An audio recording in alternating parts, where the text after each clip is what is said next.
Shifokorlar aytmaydigan 5 haqiqat. Sog'ligimiz haqida ko'p narsani shifokorlardan eshitamiz. Ammo shunday haqiqatlar borki, ularni hamma ham ochiq aytmaydi. Quyida shulardan 5 tasini bilib oling. Birinchi, kasalliklar to'satdan paydo bo'lmaydi. Ko'pchilik kasalliklar yillar davomida sekin rivojlanadi. Biz esa alomatlar kuchaygandan keyingina shifokorga boramiz.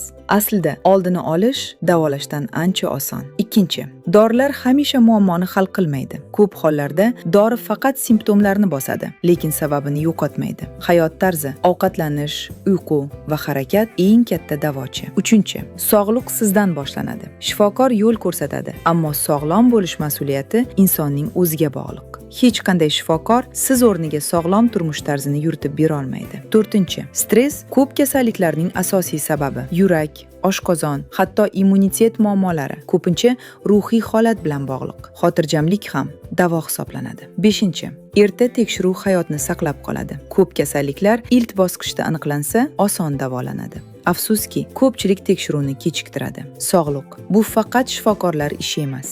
Bu har kuni qabul qiladigan qarorlarimiz natijasi. Bugundan boshlab o'zingizga e'tibor bering, ertangi kuningiz uchun.